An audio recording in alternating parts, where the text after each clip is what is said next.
Ay siya mismo nagsabi, tumawag kayo sa akin. Sa lahat ng oras, sa lahat ng panahon, tumawag tayo sa kanya.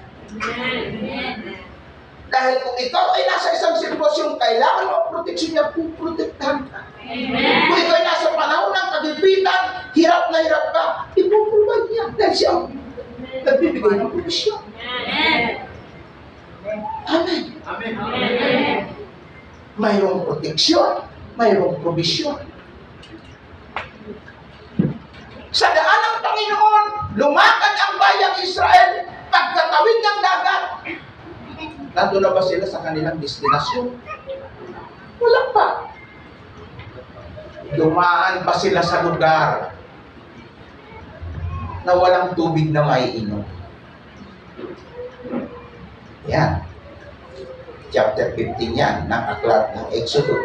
Chapter 14 naman, yung sila ay tumawid ng dagat.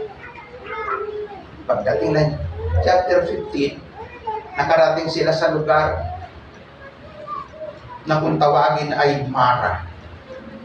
Kung siguro nang galing yung drama na Mana Clara. Pagdating nila sa lugar na tinawag na Mara,